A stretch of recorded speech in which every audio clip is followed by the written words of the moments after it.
Okay, ladies and gentlemen, we're going to move forward in this session of the tango. What we would like to talk about now is the characterization of tango.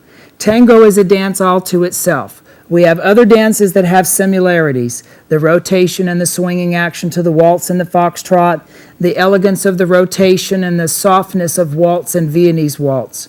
Tango is in a league all to itself. Very, very different feeling musically, then therefore a very, very different feeling in the use of our body.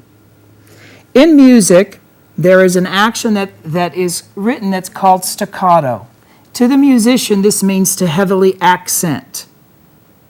So in our tango music, we look at the 8 beats that creates one phrase, 1 through 8, and all of the odd numbers, number 1, 3, 5, and 7, are very heavily accented play of the music. So again, for our bodies to be characteristically correct to the music, one of the ways that we can show musicality in our body is where is the weight of your body. We've demonstrated in some of our earlier sessions and tapes in the waltz that the use of the body weight to lower and to rise helps characterize that dance. But in the tango, there is way more effect of the heaviness of the weight of the body to accent these beats as they are being heavily accented in the music. So the objective is for us, for the majority of the time, through the tango actions, is to keep the body weight at a lower level. I'm not saying that it's lower than waltz, it's just that I never rise above it. So the first place that I want to start to feel staccato is to dance through a basic action and to keep the level of my weight as close to gravity as possible. One of the other strong characterizations of the tango is something that we discussed in the beginning of our session about the right side is the gentleman rotating forward.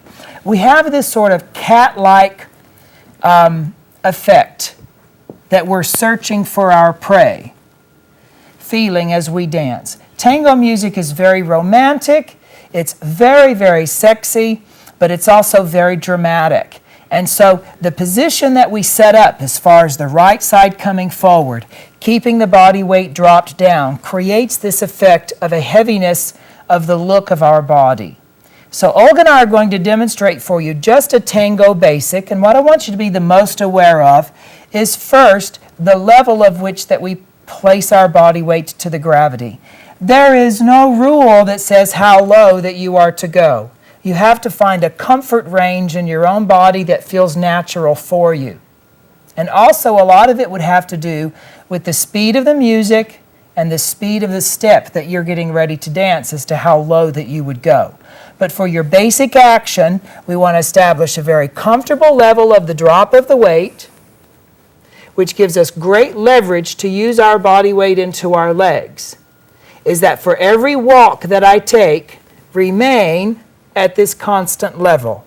So we're just going to do some progressive walks, and you're going to see that as we transfer from foot to foot, that I do my best to stay at the same level. Notice that there is no rise or lift of my body as my legs pass through. In order for me to stay at the same level, when our legs pass through, they're going to pass through at the same level. You can see the free leg, as we bring the free leg under, that the free leg must stay in its flexed position. So again, giving us good leverage and the standing leg to deliver our weight out of that leg and again remain at the same level. So for every progressive walk that we take, that's our first intention, is to stay with the body weight grounded. It really helps emphasize the staccato action in the music by keeping the weight down. Olga? Mm-hmm. Well, I like David's explanation, the way when you transfer, when the free legs come to our standing foot, it should be close or more down. I like the explanation when you might feel like you iron the floor with your foot, like ironing or ironing clothes. So when your leg passing, it's create a little tension magnet here. So you're not just living this way, but create tension. So when you pass, create an iron feeling or touching the floor with the whole foot. That's very, very good. Also, when you listen to music, you're not counting 1, 2, 3, 4, 5, 6, 7, 8. You normally count 1, 2, or 1, 2. So that's the tango rhythm. 1, 2, or 1, 2. Yes. Sometimes you might hear the count slow, slow, or quick, quick, slow. The slow, it's on one hand, is very difficult to create good energy and is good tension. Sometimes in a higher level, you might need to go count 1, 2, or 1, 2, or it would be better to count 1, 1, 1, 1, because 1 is very strong count and 2 is more negative. So you want to count very strong, very positive. Every single action is a one-way create staccato action. Yes, but on a slow movement, when you're just walking forward, you do like to create this tiger action or cat-like action to create a softness.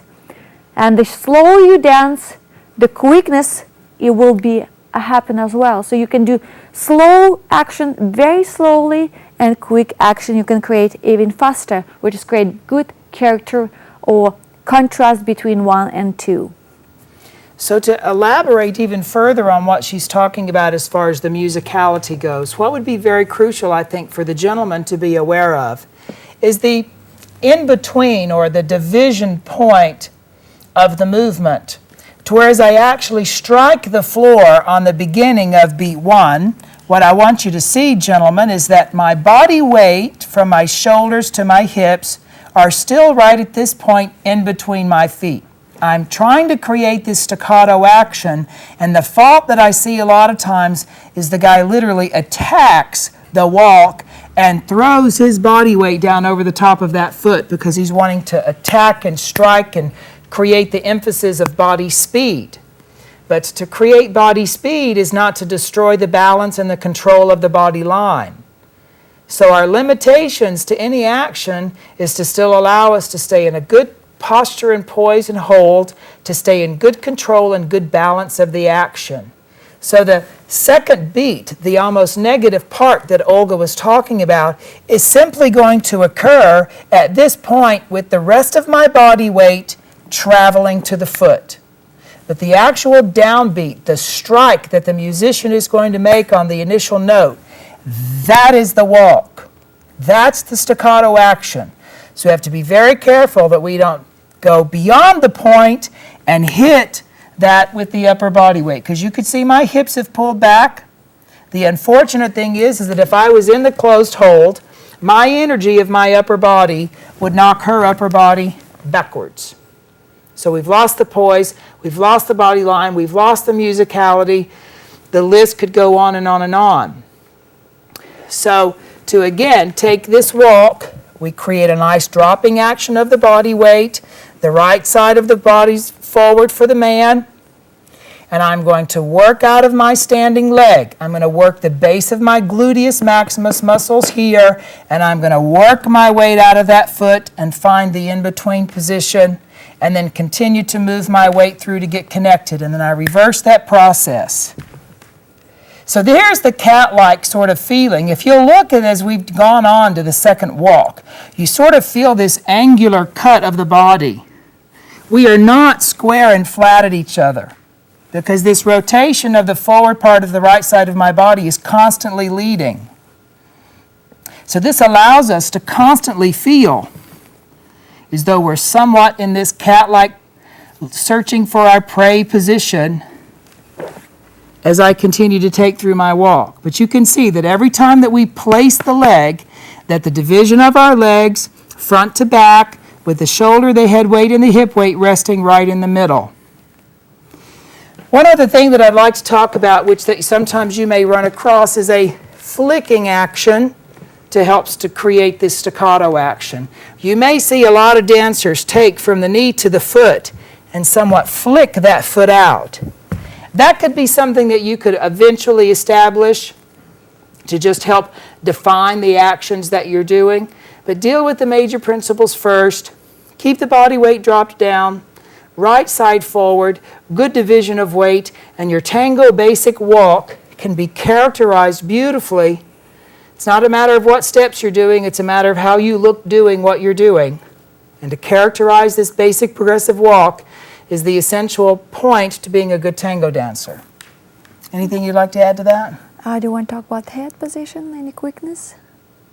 One of the other things, as Olga was just mentioning about quickness, speed, body speed in tango is very important. That doesn't mean that we can get faster and move faster. It's really of how fast can we stop. So to create body speed is obviously first be in control of your body. If we go back and we think, you've got me on a roll here, if we go back and we think about some of the origin of tango from way back in the early 20s, there was a style of tango that was called a posh. And in this style of tango, it was somewhat sadistic, where it wasn't physically damaging to your partner, but the look was that the gentleman was yanking and pulling and dropping on the lady, very passionate. And this is where the style of the speed of the lady's head flicks, lunges and contra-checks and so forth, where that's really birthed from. And so in order to have that sort of quickness in your body, you have to be very centered, very balanced, very much aware of the elements that we've just discussed. So in some of the speed moves that we can create, we'll get into that a little bit later as we progress in our session when we talk about the rotations of the body. But just know that the staccato action is probably the most crucial element to understand about the characterization of tango and the actual hold and position that we've set up.